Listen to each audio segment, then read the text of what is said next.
Well, I'm Karen. I play everything that has strings, and I was incredibly honored to get Billy to do an interview for us today. My pleasure. Cool. So, Billy, could you please tell us about the first bass effects that you got that led to that whole big stack of effects that you had in the subsequent years? Well, it's actually, there was no effects for a long time. I plugged right into my SVT, but I had two outputs on my bass. So initially I plugged into two channels, the bass channel and the more EQ channel. The more EQ channel I'd add a little bit more gain to, and it was a nice, it had a little distortion, but also had a super clean. Then I got a second SVT, so I could have separate amps, and I had to carry them, so they were very heavy. And then one was just super deep low end. The other one had the mid-range cranked, and there was a switch on the SVT, so when it all the way to the left, it was just this clean, bright high end. In the middle, it was a distorted tone, and on the all the way to the right, it was kind of a Jack Bruce, bassy, distorted tone. And so that worked fine for me, but the SVTs were a little problematic in that we were playing every night in clubs and tearing them down and putting them in a van and driving to the next thing, and they're all tubes, and the tubes rattle when you travel, and the speakers would blow a lot too. I blew a lot of speakers. I had the speaker reconing service in Buffalo, New York. I knew those guys as my best friends because I was there every week. And so on the advice of some more pro audio guys, I went with power amps and pro audio speakers, and then a custom-made preamp. And I got lucky. The first preamp I got was just fantastic. So we needed a little distortion. It was just super clean and gorgeous. You just turn a knob and it's just bright and beautiful. And so I did a mix of the SVTs and the pro audio stuff.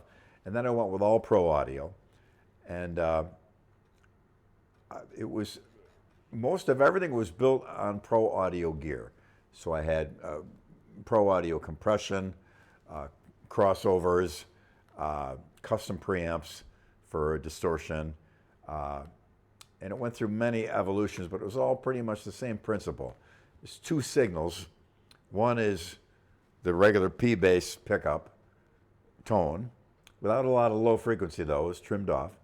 And the other one was the EBO style pickup from a Gibson basses on the neck, super deep low end, mixed together.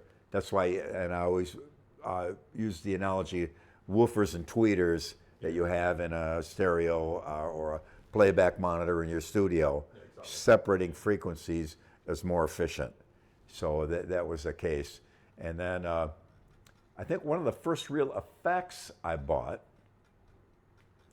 was the Eventide harmonizer, which was very expensive back in the day.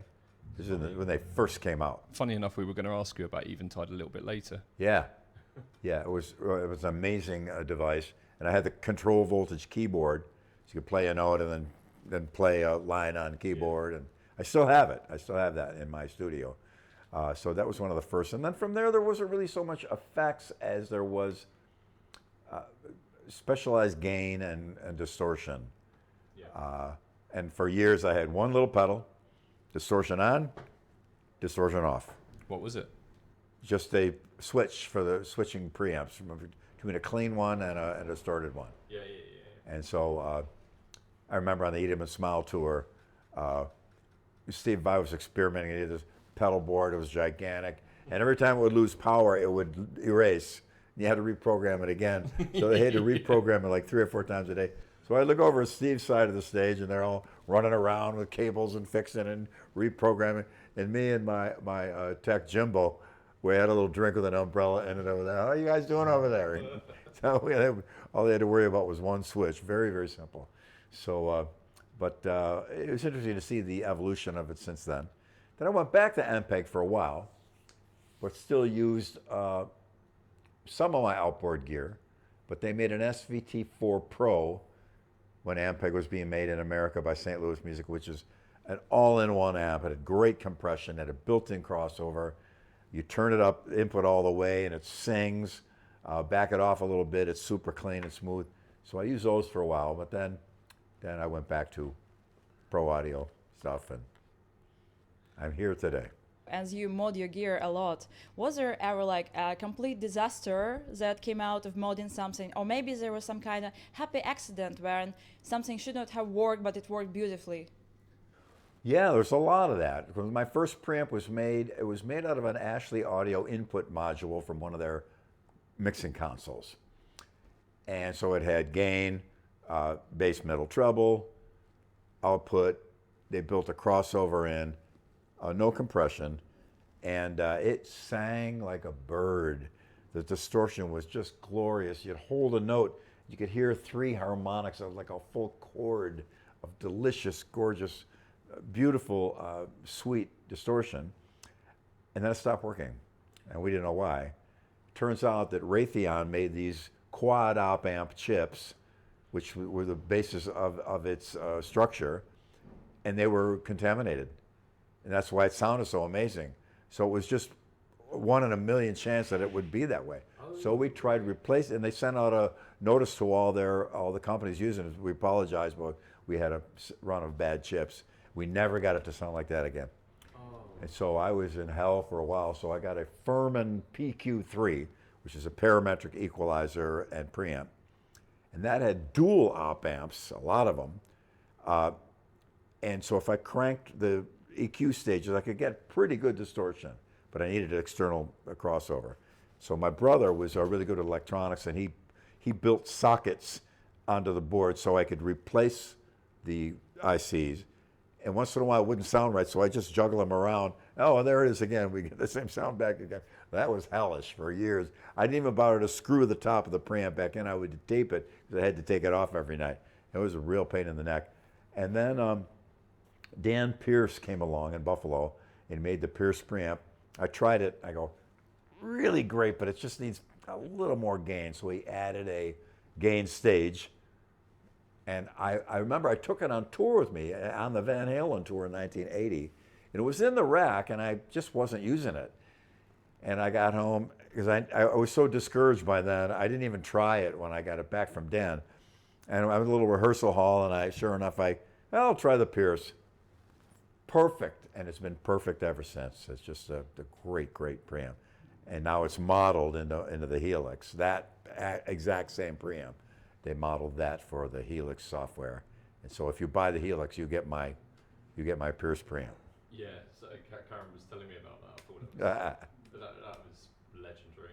Really it's a great preamp. But all the Eat 'em and Smile record, the Talus record, all the early Mr. Big records, that was all done with a Pierce. Just a sweet, sweet sound. Yeah, so now you have your Pierce preamp modeled in the Helix and you take it everywhere, so that's basically your live rig, right? It's simple. However, and we're here very interested in pedals, you have one pedal, the MXR bass compressor. So why is that one? Well, compression, digital versions of compression are not always as predictable as analog. There's great compressors in the Helix. And for example, the UAD audio interface for recording, it's got some amazing compression in there. All their Neve and SSL and API compressors are great, but that's an expensive interface, and I don't even know how I could use it. I've tried to use it with the Helix, but I had no luck yet to port them together or something. So just doing a send and return, and into the MXR, a little white 5-knob compressor. Really great pedal compressor. I remember when they first made those in LA, the Jim Dunlop people, studios were asking them to put Canon connectors on it because they loved them so much, they were using them in a studio. So right now I'm trying a different compressor though, I forgot the name of the company, but it's called an Airchild, which is Fairchild minus the F. A guy modeled the $30,000 Fairchild compressor, and it's pretty great. I still rely on that MXR for a lot of things because I'm really used to it. But this new one I have now is really, it's going to be loud because we're backstage. Sorry, everybody. But I have it. I tried it in rehearsal, and it was just fantastic. So I have that plugged in. It seems to be working pretty well. But the white MXR is one of my go-to compressors for all the time. You've seen over the last 10 years, you've seen more and more pedal compressors that are copying like 1176s and stuff like that. And it's Cali 76 is a great one. That hasn't left my board for about 7 years. Yeah, they're I love fantastic. it. Absolutely love it. Yeah, there's a bunch. Pigtronics makes a couple. Keeley is a great compressor. He's really good. Robert is just a genius. He really is. Oh, they're great. Yeah. They're so great. But I remember the first original red MXR was the first pedal compressor I knew of. Dynacom. Yeah. And Jim Dunlap found a box of all the original circuit boards from the original version with no LED on it. And they did a whole run of Phase 90s, or whatever the first phaser was, and that compressor.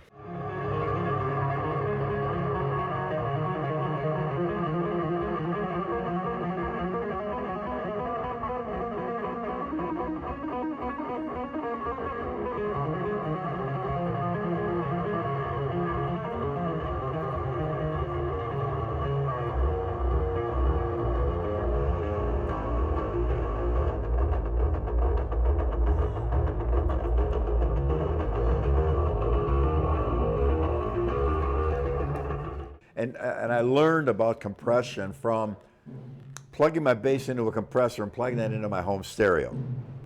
And so the home stereo is unforgiving. Yeah. You ever plug your guitar or bass into a stereo? So it's the most bare nothing. It gives you nothing. Or an amp, it gives you a tone and a sound.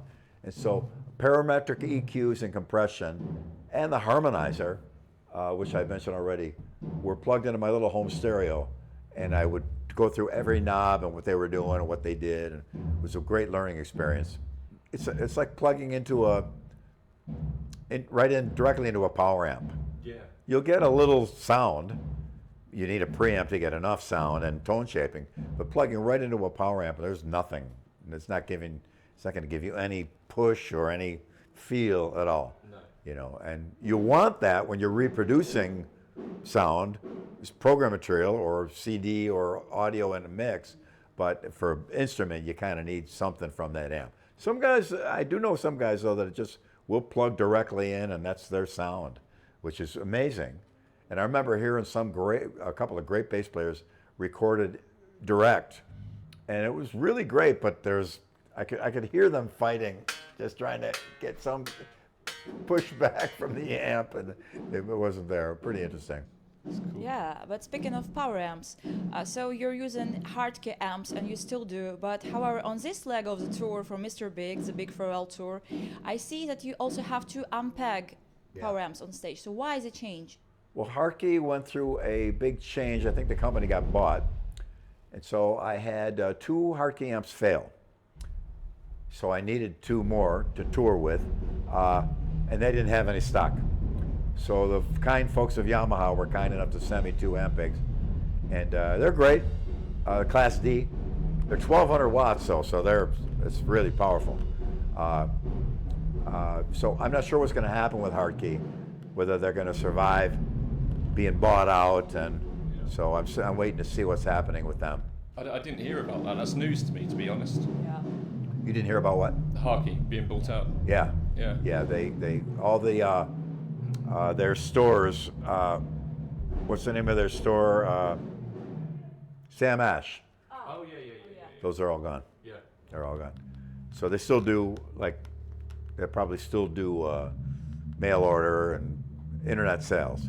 Maybe. But Hartke is owned by Sam Ash, and so Sam Ash we'll see what happens. I'm not sure yet. So. I'm not in the US, but from all my friends in the US, it seems like Sweetwater have really taken over from everyone. They're great. Yeah, I'm real good friends with Sweetwater people, because their service kicks ass. That's what everyone says. They get your stuff instantly, and you can go to Sweetwater and try everything. It's all there. All their gear they sell is there. They got a huge, giant, like 1 million pedals. You can plug in every one of them. And their training, I've worked with many different pedal companies, and they go there, they visit, and they do presentations to the whole staff and teach them. It's really the future. Yeah. Because generally you do business with them online, but you can go there and see everything and try everything. And we did all our pre-production for this tour there in their arena there, and we also did the new Mr. Big record recorded in their studio. Oh, right, really? Yeah, so they've got a like a 1,500, 2,000 seat arena with full PA and stage, fantastic, great seating, and they got a full studio there. It's a great thing. I think it really is going to be. I think in Europe they have Thomann. Thomann, yeah, German company. Done in Germany, yeah. Might be similar, though. I did go there once to do some interviews. They're a great company as well. But yeah, Sweetwater is awesome. We actually have an affiliate link with them. So if anyone's watching, they want to buy anything that we mention, we'll stick a link in the description. Okay. Yeah, and speaking of records, so for now, Mr. Big's new record was out for 2 weeks now. It's called 10. Go buy it, download it, get vinyl, get everything. However, speaking of records, you, Billy, happen to have 3 solo records of your own, where you also sing and play the guitar. So we, as guitar effects people, want to know what are your favorite guitar effects? Well, I generally just go for a great overdriven amp tone. And again, there's not a lot of effects that I use. On those records, I was inspired to do those records because a guy at Yamaha made a baritone 12-string guitar for himself. And I tried it and I go, man, this is so great. And my voice is low, so I could sing all kinds of shit in that range. And so he made one for me. And it's just glorious. So that inspired me to do that record, the first one, Compression. And then the second one was called Cosmic Troubadour, and then Holy Cow. And Holy Cow, Billy Gibbons came over to my house and played a solo. And we just plugged him into the Helix didn't exist yet, plugged him into the pod, bang, there he was. It was amazing. And on Chameleon, which was on Compression, Steve Vai came over and he plugged into the same the red rack mount pod, and you hear it. That's Steve Vai, and Billy Gibbons. I used to put that song on. I go, hey, guess who the guitar player is? As soon as I heard that Billy Gibbons, instantly you could tell it was him because they're both Steve and Billy. Their hands are. Oh, I love signature. Chameleon. One of my favorite songs of Oh, yours. thanks. That and Something's Gotta Give. Beautiful songs. Oh, cool. Thank you. Yeah. Let's do the quick blast of questions. Oh yeah. Yeah. We got some quick shot questions for you. Shoot away. Reverb on bass, yes or no? No, never. Chorus on bass, yes or no? Sure, once in a while. Okay. Have you ever put a phaser after a delay? No, I'm not going to do much time-based effects delay. I would do a little like micro delay as a thickener, doubler. Yeah. But then when I do effects, I only do it on the high end, and the low end is unaffected because you need that sine wave on the low end. Once you start squaring it off, it loses its impact. It does, yeah. And it stops shaking the room around. I always use it as an example. Sly and the Family Stone dance to the music. When he goes, I'm going to add some bottom to that. So and it's a really distorted tone. And it's as thin as can be. I love it. It's cool, but it's a little super thin because you distort a bass, you lose the low end. And again, that's been one of the reasons why I do the double signal. The low end is unaffected, little compression is all. And on the Helix, I have an octave down sometimes on the low end for special, if I really want to sound almost like a synth bass. I was going to say, yes. Yeah. But most of my effects are done on the high end. Okay. Name one bass or guitar effect that you would never like to hear again. Oh, boy. Well, everything has its place. It's hard to say that any of them rub me so badly. I've never had good luck with the filter things, the auto filter. The envelope filters. Yeah, envelope filters. I never had good luck with them. That's But it's a interesting cool because that's sound. like a very bass-oriented effect, isn't it? Yeah, it's a cool sound. Yeah, there's nothing that really I disdain that much that I would never want to hear it again. Okay, if you can only use one for the rest of the time, analog or digital? Well, I grew up analog, and my EBS pedal, the new one is a blue one. Matter of fact, Bjorn is going to use mine tonight. I always carry one in my carry-on bag as a spare in case of whatever emergency. I can plug that in, plug my bass into that, and then into anything, and I'm good. Yeah. And I've done sessions where I just brought that, plugged in, bang, here it is, perfect, no problem. So I might say that, because digital is supremely convenient, and my rack was taller than me back in the day, we got crew members to this day now. They've had like 4 or 5 knee surgeries from carrying gear through the years. Mostly my fault. I feel bad about it. But you can get a little digital box, that little Helix Stomp. It does everything the big one does.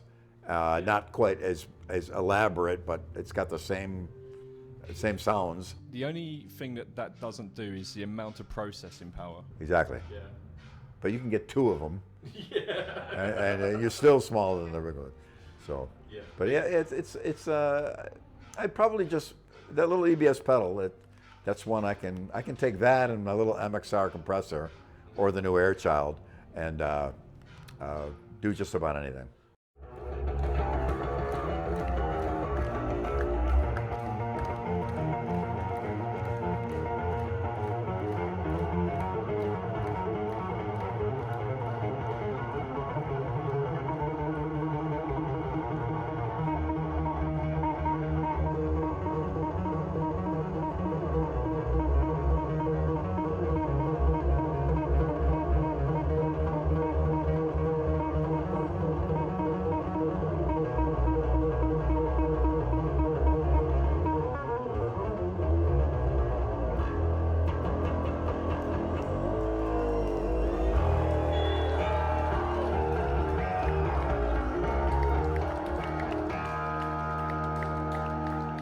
Every year for Christmas, you fly back to Buffalo, right, to do this Musicians of Buffalo charity thing. Yes. So I want to ask you, because you mentioned that you live on your brother's couch and pay him in red wine, so probably you cannot bring your whole rack with you. So what do you bring? Just a pedal or your Helix? And if you were only to bring pedals, so what would you bring? I would bring the EBS and a compressor, and maybe a second compressor for the low frequency. And that would be it. But I can bring the Helix. I can put it in a suitcase. It comes with a soft bag. I put that in a suitcase and just take 2 suitcases, and I'm in. I put all the cords in there and everything, and no problem. Then I borrow a Hartke amp and cabinet from another bass player in Buffalo, and no problemo. It's actually quite easy. And I got everything I want right there. Infinitely configurable. So the Helix revolution, I dare say, has been quite amazing. I tried the Fractal, great. I tried the Kemper, loved it too. I just seem to take to the Helix better as far as ease of figuring out what I'm doing. That may be just because of my stupidity. But I said there's a couple of different companies that make similar devices now. They're all comparable, but the Helix has a thing, and because it was kind of first. There's a community there. I believe it was first. Maybe it was the Fractal. No, you're right. It was the Fractal first, but it was priced well out of range for everyone. So when the Kemper came along, it kind of made it accessible. Exactly. Not Kemper, sorry. When the Helix, yeah. Yeah, and I've dealt with the Line 6 people very closely, with some of the engineers there, and when we modeled the Pierce, I was in there with them when they had it all apart and modeling each component on the circuit board, and quite elaborate to see it in action. Pretty amazing. So yeah, and plus they do the updates with all this new sound and new amps. They support it so well. Really great. Unbelievable. It's really great. So a lot of times, like when I post on Facebook and I post food, I have to sometimes put no food fights, because somebody's going to say, oh, the food in Spain, no, in Brazil, no, and the next thing you know, there's death threats and people. So unfortunately, everything is like that these days. So if you like one, the guys who use the other one hate you, and the guys that use the other one hate both of you. So I hate to see the hostility and animosity. That's why I'll never put any one of them down, because they're all good. They're all good, but I just happen to prefer the Helix. Yeah, I think the newest one on the block really is the Quad Cortex, which we've got a few different presenters for our YouTube channel, and one of our guys, he uses the Helix as Helix Stomp actually as his full recording, so he records all the pedals into Oh it. yeah. One of the other guys uses a Quad Cortex, and I'll tell you what, on the recordings they sound just as good as each other. So, Yeah. And there are little nuances of things. Some guys have golden ears. I may have had golden ears when I was 16, but I blew my hearing out way early on. We play in clubs where the SVT would be 2 feet behind my head, and it was so small we had to stack the other cabinet up, so it was blowing right in my face. And and then I had a drummer he was a left-handed drummer that played a right-hand kit, so his ride cymbal was right here. Yeah. And so this ear is down about 6 dB from that. Yeah, I don't have the golden ears anymore. So I rely on an engineer or some other people too. But I have an approximation of where I should put things so that they sound right. So it's not a complete catastrophe, but nevertheless, it's in the sound is in the ear of the beholder, as beauty is in the eye of the beholder, you know. So yeah, didn't put this on script, but let me ask you this. So there's 2 trains of thoughts on our group, which is some people say doesn't really matter what gear you play because the people in the audience don't know the difference. The other train of thought is it really does matter what you're playing because you're not going to play your best unless you're confident in your gear. Yeah, there's a psychological aspect to it. Yeah. I know guys, and unless they play through a tube amp, and I can set them up, and I know I could fool them too if we double blind them, but they won't take that test. But I think it's really great. But then again, there's got to be microscopic nuances that some people can perceive that others can't. Yeah, it's like food as well, isn't it? Everyone tastes things differently. Yeah, so it's very subjective, and it's also in your hands. You know, especially the compressors. Yeah, exactly. Yeah. I remember the famous story, and I know that it's true, that Ted Nugent played Van Halen's guitar through Ed's amp. It sounded like Ted Nugent, and Ed played Ted, it sounded like Ed. So, you know, it's hard to get away from how your hands sound. And a lot of that is little nuanced things that you do that you may not even be aware of, but they affect how things come out in the end. Yeah, it's perfect. I wanted to go back into the digital, like even more digital than Quad Cortex or Helix. So you mentioned Eventide Omnipressor and you add UAD effects, but I once saw in an interview that you bought the UAD Eventide plugin for yourself. And so how do you find it, and what are other plugins that you like, or that you use in your home studio? Oh, yeah, the plugin was the H19 harmonizer. Because in Talus, back in the day, I had a stereo high-end, which is mostly run mono, but I would take half of it and run it through the harmonizer. Yeah. So I had half of it would be a little bit of a shimmer off pitch. So like almost like a wet dry almost. Yeah, and it was, so you get this, so standing there, you got this stereo image, and it was fantastic. And that was the tone for years. And so I could mimic it certain ways, but the harmonizer is the harmonizer. And they came out with the Eventide, I think the UAD plug-in of the Eventide harmonizer. And my engineer, he used to come see me back in the day, and he remembers that tone. As soon as we hit that thing, he goes, there it is. We had it back in. It was pretty great. Is it the micro pitch on the harmonizer? No, well, you just take this is old school, so you'll take it. You had a digital readout, 1.00. Yeah. At 1.50, it's a fifth. At 2.00, it's an octave up, and anything in between. So we just get the 101, but we get the 1 to blink, so it wasn't even really 1. Okay.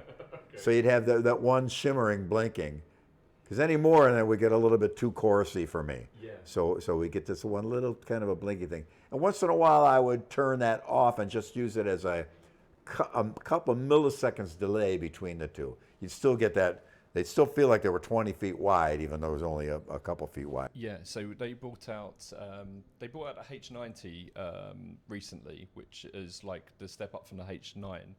But they've also done on a solo pedal a micro pitch. It's a little red Eventide pedal, and it does exactly that. And that's exactly what I use it for. I got to find, because I bought a recent one a few years back. I don't think it's I don't know if it's offered anymore. And it was so complicated, I had to take it back. I could not get it. I could not. So there's no screens or anything. All the knobs. Great. Yeah, that's what I want. I'll check that out because I love Eventide. I just bought their Omnipressor, the analog version, just so I could have one because it's just great. I remember back in the day, I was always jealous of anybody that had one because it was one that for some reason I never acquired one. But I got the instant phaser, the original instant phaser. I never had the digital delay, the big double one, but I had two harmonizers at one point, and again with the control voltage keyboard before MIDI, it was control voltage, and the Omnipressor I wanted. So finally, I got my Omnipressor.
While doing the research for this interview, we found that the keyboard for your old Eventide unit, it's for sale in LA somewhere at a second-hand music gear store. Yeah, I had two. Yeah, but the thing is, what are the coolest second-hand gear finds that you had, that you found something really, really cool? Oh, there was some great stuff. Tell us all.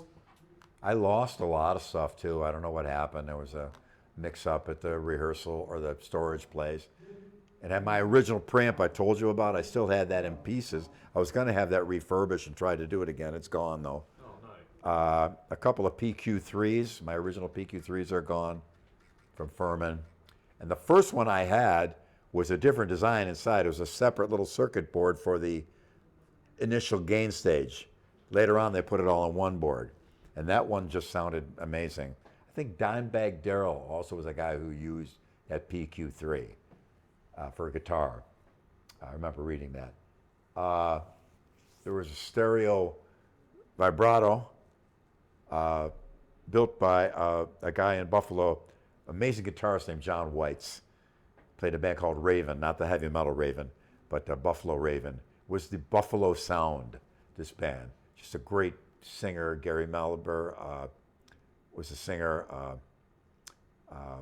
Anyway, they were a huge band in Buffalo back in the day. He built that for me. That's lost. What else? My BGW 750, I don't know where that went. A lot of cabinets, a lot of gear out there floating around. Well, if anyone knows where it is, let us know. Right. Yeah. I've made the mistake of selling a couple of basses that I shouldn't have. I managed to get most of them back. Silver one, another double neck that I had. Alembic, right? Alembic bass. The Alembic bass, yeah, I sold that. I'm bummed out about that. But I was broke at the time, and I couldn't afford a bass like that. I managed to get it, and I just couldn't keep it. And then somebody had one identical to it for $5,000, but I just didn't. It wasn't something I was going to play a lot, and but it was an amazing instrument. And they had dual outputs. All the early Alembic basses came with dual output like this. The Rickenbacker Ricco sound and a lot of other basses did the exact same thing that I did. Neil Berghofer, I think is his name. He did the theme for Barney Miller TV show, bass player. Session guy in LA, played 1 million records and all kinds of TV and movies. He had a P bass with an EBO pickup on it, just like mine. Mel Shacker from Grand Funk Railroad had a jazz bass with a EBO pickup. John Paul Jones split his pickups on his jazz bass to go into 2 separate amps. So it's not an idea that didn't work for others as well. Yeah, yeah. And it's still, I still recommend it highly. And all the Yamahas come like that. You could just pull a little switch and make it go normal if you want. But having the dual output is really handy. I remember being a kid and seeing stereo guitars for the first time and thinking, wow, what is this? And it opening doors like. It's not actually true stereo. Stereo will be right and left. Yeah. It's more of like a dual output. Yeah. Though some people did make stereo pickups, but your D and G string would come out of one side, E and D didn't quite work, So. That's a cool idea though for guitar, because then you can get like some octave going on the bass. Yeah, Yamaha put out the APX series, which you could split the strings right and left, and then split it right, left, if you wanted to, which is pretty cool. I don't know if anybody ever did anything with that. There is a thing like that. It's called submarine pickup. So it's like a tiny thing that looks like a tiny submarine, and you could stick it under whichever strings you want and have extra output without having to mod your guitar. Oh, that's great. Yeah. That's great. Yeah, I've heard of that. And I think it was Jack Cassidy, because he lived in San Francisco where Alembic was.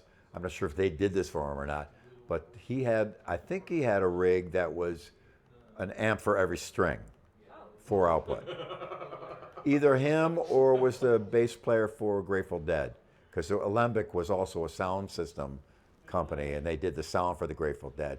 Stacks and stacks of JBLs, glorious JBLs everywhere. It was quite awesome. But there was at one point a separate amp, which makes so when you do a chord, not only is it 3 times louder, there's no intermodulation between the notes of the chords. It's really quite a great concept. Would probably work in a studio better than live. Yeah. But I haven't seen it since then. So. That's amazing. My mind's just going mad now with possibilities. Yeah, anything's possible. Yeah. So we wouldn't be Pedalboards of Doom if we wouldn't mention gas. So what is one piece of gear that got away? You wanted it, you really wanted it, but it got away and you never got it and you still regret it. You want it. Piece of gear? Yeah. Someone snatched it, or it just went out of production or something, and you still want it. Well, the Omnipressor would qualify as that, but there are still a couple of the Pultec EQs, the big Pultec EQs. They were selling almost for scrap metal for a while, and so many great old rack mounted, which were installed in radio stations and got forgotten about. Yeah. Pultec EQ, a lot of great old compressors. They came out with a lot of, for a while, the vintage stuff, nobody realized how valuable it was. Yeah. You could grab some of that stuff, and I should have, and I could have, because I was in LA, and it was just piling up, and then people realized what was there. And like I said, that Fairchild compressor now $30,000 to get one working order. I know people who have this gear that we're talking about, the stuff but they got it at that time, and they're not even serious musicians, and they've got this gear like 201s and stuff like this, and you're just like, oh my god, I want that, and I will love it. Yeah, in the UAD audio interface, they have the Pultec EQ, and it's so wonderful. All you have to do is turn it on. and don't do anything. Yeah. And automatically, there's what the heck just happened to the whole? Really great, quite astounding. Then when you do need to make a move on it, it's quite awesome. So it'd be nice to have some of that old stuff. But and I apologize to the purists in advance who are going to give me death threats for saying this, but the digital version is so much easier, and it's so much more reliable. And I've been in studios that had a lot of old stuff, and it's constantly, the maintenance is never ending. You get a little buzz happening, you got to go in, and it's difficult. Probably in some people's minds it's worth it, but my little home studio where I do bass for clients around the world, I have my whole setup in analog, my original Pierce, my original crossovers and compression and everything in there, and then I also have a Helix. But we use the analog often. It's a kind of grounding, so I know that's the tone. So when I go to the Helix, I always kind of have them matched up. And it's.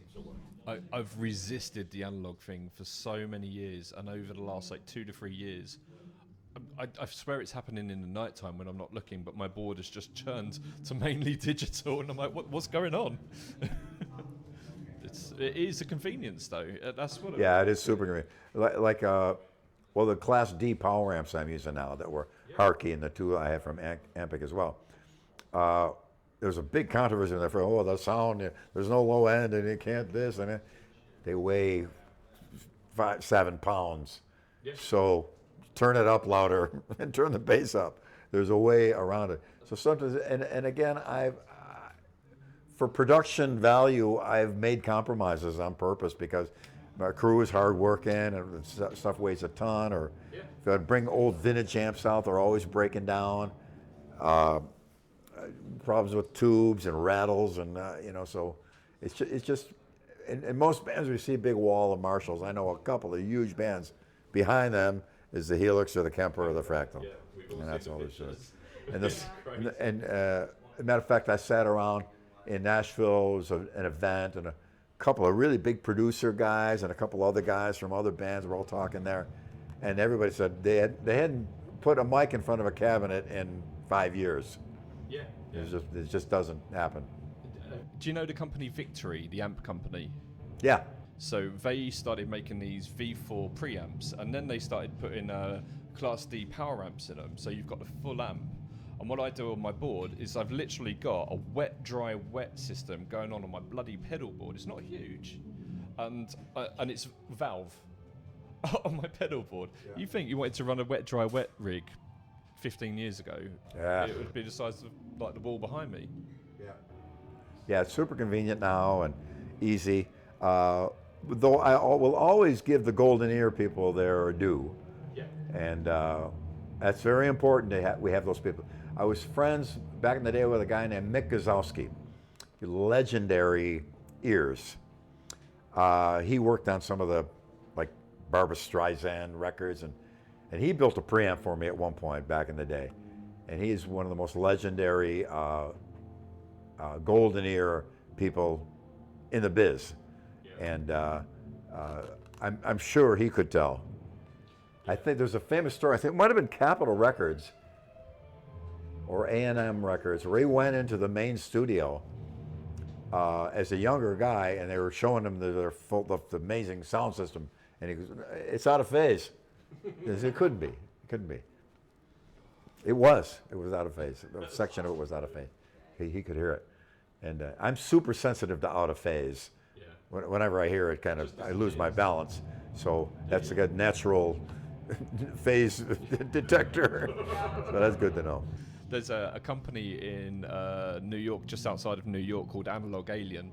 And the guys there, they run a recording studio, and everyone says that the brothers who run it, Jack and Joe, they've got golden ears. They make a signature pedal for Pino Palladino and a few other artists, and everyone just loves them. They're just perfect ears. There is a psychological element to that too.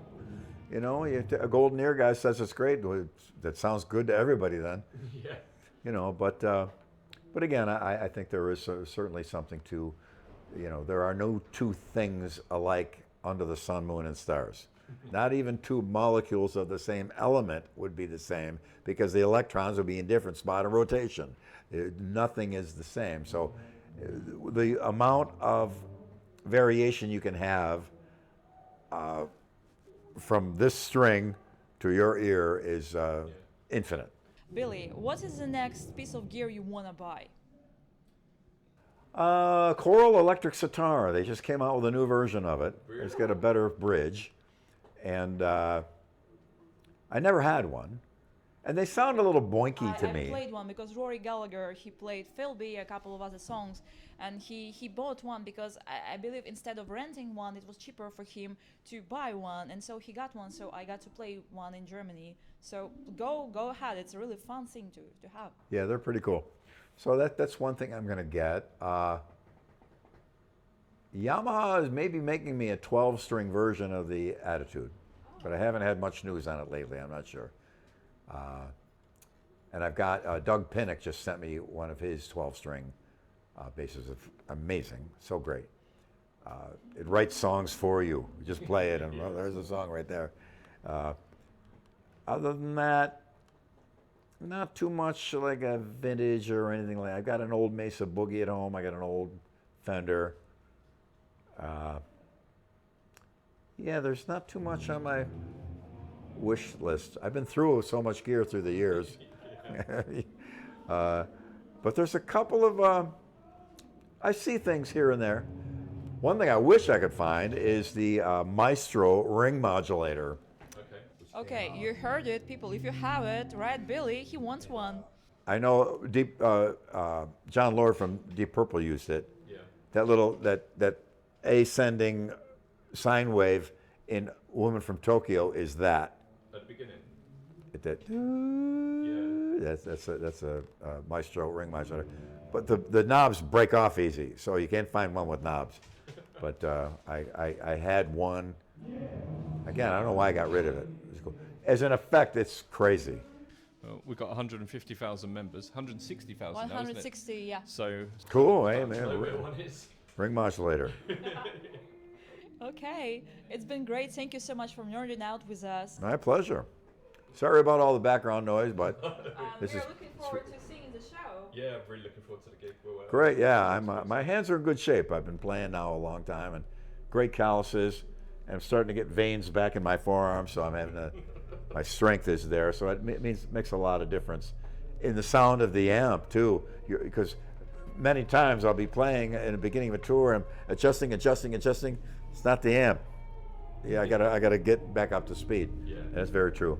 So, in spite of the fact this is about the gear, it really has a lot to do with it. Yeah, absolutely. I mean, that's the debate, isn't it? Oh, tones in the fingers, tones in the amp. Fucking it, everything plays a part, and we're I think everyone's really, truly down deep. They're aware of that.